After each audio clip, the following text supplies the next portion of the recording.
The number of single people in China has already exceeded 200 million, of which the population living alone has reached 90 million. China is entering the era of the super single society. The super single society is a concept proposed by Japanese writer Arakawa Kazuhisa.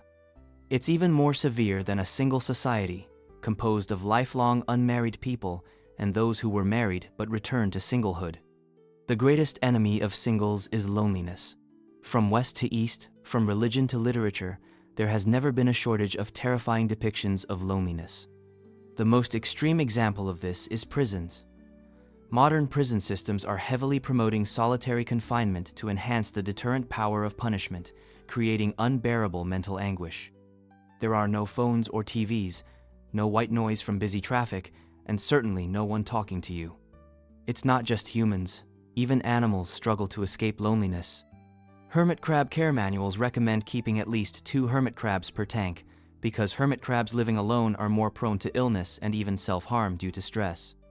Humans have 200,000 years of collective living experience. But large-scale solitary living has only 50 or 60 years of history. What exactly makes people suppress their nature and prefer to endure loneliness? Hello everyone, I'm with All Asian Dilemmas. This episode we're discussing China's super single society. Japan before the 1982nd was a society where almost everyone got married, but since the 1992nd, the unmarried rate has been continuously rising. By 2015, 1 in every 4 Japanese men remained single for life. Japan, as East Asia's early adopter, after becoming a single nation, China also rapidly advanced. Cities are getting bigger and bigger, but families are getting smaller and smaller. The 3-person family was once the most typical family form of the family planning era, and now it's being replaced by single-person households. In 2020, there were nearly 500 million households nationwide, of which more than 125 million were single-person households, accounting for 25% of the national total. Among China's single population, people under 30 are basically unmarried singles, between 30 and 39 years old. More than 70% are unmarried singles, between 40 and 49 years old. 45% are divorced singles, and most middle-aged and elderly people over 50 are widowed singles. There are many situations of singlehood: voluntary and involuntary singles, rural and urban singles, leftover men and women who despise each other. Let's first talk about the first type: involuntary singlehood. In 2014, 2-year-old Roger committed indiscriminate killings in California. Before the attack, he published online a manifesto called My Twisted World Manifesto, where he said, "I don't know why girls don't like me, but that's unjust. I will take pleasure in slaughtering all of you. You will know that I am superior, a true alpha male." Roger had a black male friend, and when Roger saw him sleeping with a white girl, he became extremely furious. If this ugly and filthy black man can sleep with a blonde white girl at 13, but I have to suffer for being a virgin my entire life. This proves how absurd the female gender is. The Roger incident brought incel culture to the center of European and American public discourse, leading people to question whether this was organized terrorism or random lone wolf attacks. So-called incel means involuntary celibacy, very popular in Europe and America in recent years. They believe that women only sleep with men of outstanding appearance and superior economic ability due to feminist poisoning. So modern men need to use violence to make women submit to their leadership again. The process of understanding this truth in the group is called taking the black pill. In The Matrix, the rebel leader gives protagonist Neo 2 choices. First, take the blue pill. The story ends here. You'll wake up in bed tomorrow. All the beauty continues. Second, take the red pill. You'll stay in this Alice Wonderland.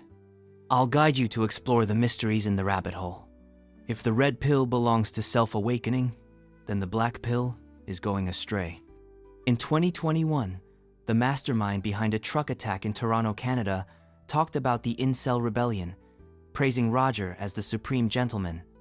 In 2021, a man in Plymouth, England, killed 5 people in a shooting rampage expressing faith in incel culture, saying he was obsessed with male violence.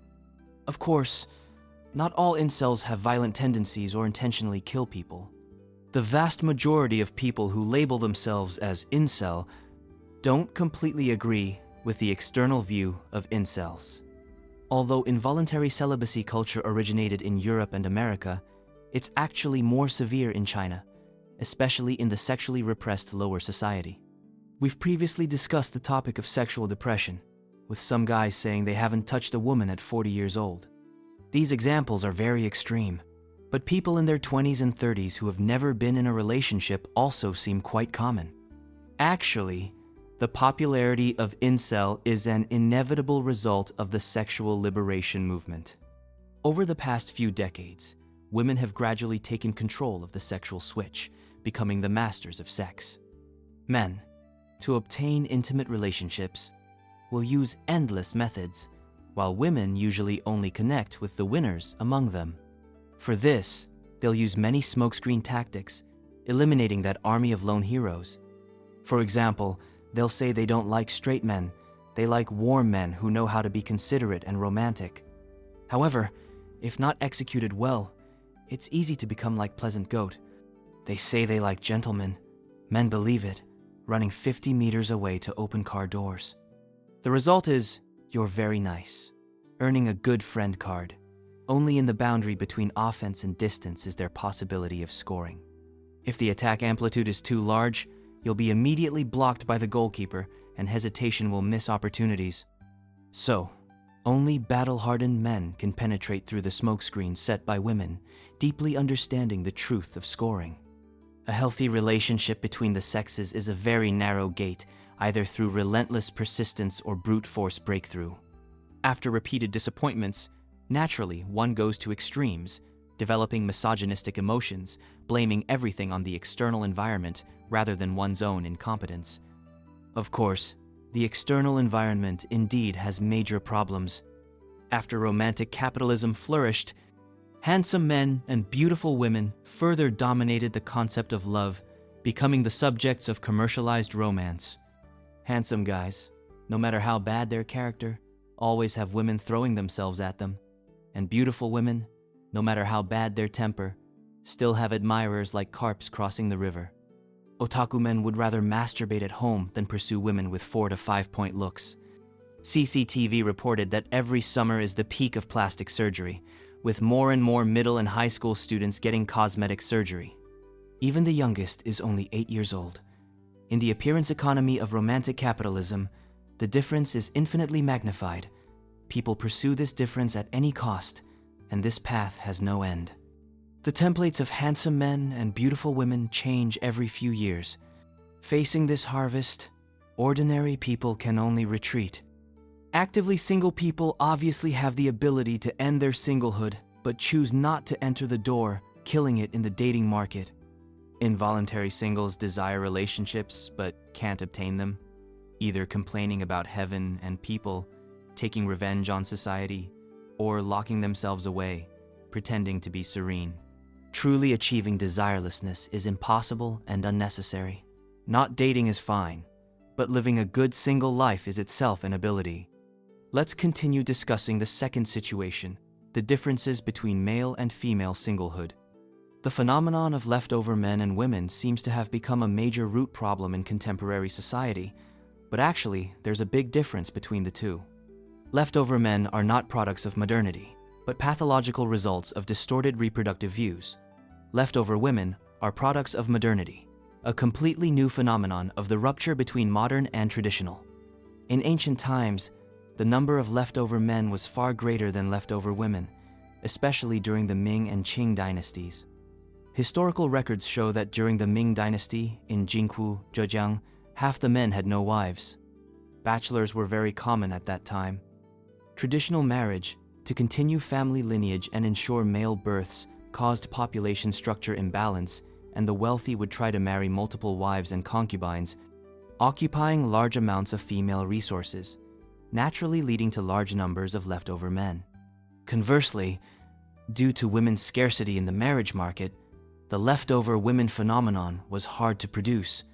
For leftover men, Mainstream public opinion has already given a definition: lacking ability, wanting but unable to get. As for leftover women, the evaluation is more polarized. On one hand, leftover women have largely become a label for some people to show status, even a positive image symbol advocating women's rights: independent, autonomous, long-live singlehood. On the other hand, leftover women are also labeled as willful, obstinate, with destructive personalities. Actually, leftover men and women who want to enter marriage are exactly mirrors of each other, both having the dilemma of wanting but not getting. Modern society broke that rock-solid structure of the past, giving some possibility of upward mobility, but it will inevitably lead to leftover women and men. Leftover women may appear in any class, because with each upward level, the numbers drastically decrease. Leftover men appear concentrated in the lower classes of society because no women can ascend to that level. Women also participate in full competition during ascension, showing their skills, but there will inevitably be some losers. Due to parents' overprotection of girls in our education, this distorts children's views on gender relationships. So-called female self-esteem evolves into women often assuming passive waiting roles in mate selection. It's not just men who get eliminated by the dating market. Many leftover women also don't know how to deal with men, losing normal interaction abilities. Using methods of reserve, testing, sulking, waiting for apologies, naturally won't receive positive responses. A group of men and women who don't understand love together, not fighting, not humiliating each other, is already commendable. In upward marriage, men and women's strategies are also different. Delay one moment, affect the whole life. If men want to find more ideal partners, the best way is to break through class barriers. D-class man, if he can upgrade to class man, will have choice space in the dating market. Class man, if he can impact B-class man, can almost dominate because men's mate selection range is larger. B-class man, he's willing to simultaneously choose B, C, D-class women. If he can't find one, he'll appropriately downgrade. After all, every class has leftover women. Trading time for space, everything is possible. If lucky and occupying a relatively high-class position, then he can freely choose. And women are also fighting monsters and leveling up. The difference is that male and female values are not equivalent. The dating market doesn't talk about political correctness, nor about fair trade. Any high-sounding words are just to avoid being attacked, not necessarily representing their inner thoughts. The iron law is right there. You can ignore, hate, and not care, but just can't shake it. Human nature's evolution is slower than society's evolution. The sexual and reproductive value that men value still ranks first in mate selection. This is a genetic instinct brought from primitive society. For women, choosing education and income has great benefits for themselves, but in the marriage market can only be bonus points, not basic requirements. The problem here is that with the arrival of the social bottleneck period, once failing at making money or building careers and missing the golden mate selection period, if still wanting to enter marriage, the difficulty will increase sharply. There's a famous TED Talk called "Why 30 is Not the New 20." This psychologist told everyone that life's real big opportunities all happen around age 35. If you waste the good times of your 20s, you must simultaneously complete marriage, family, career, and children in the first 5 years after 30. Your life will definitely be messy. This is paying high interest for enjoying youth in your 20s. Of course, here we're not saying marriage is the right path, nor that you must complete these things in order, but to understand that any choice has opportunity costs. You must think clearly about the price. Finally, let's talk about rural and urban single situations. In cities, both young men and women generally marry late, while in rural areas, young men will face lifelong singlehood problems. This is the dilemma of rural men. Rural matchmaking is very popular. Now, rural male-female ratio imbalance is very serious. The situation of more men and fewer women has spawned a huge matchmaking market. Men who stay in rural areas long-term generally have no plans to go out or start businesses. This group generally has low education levels, losing advantages in the dating market.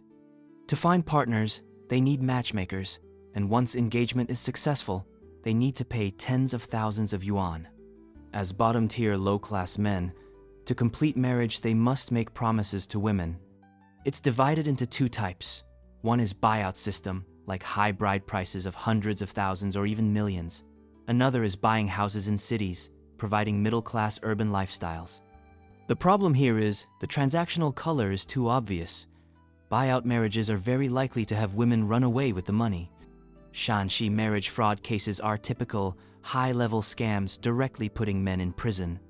Ordinary families can't handle these veterans, and the promised urban life to complete family reproduction depends on the degree of family support. Once intergenerational support is insufficient, young people may not be able to establish marriages.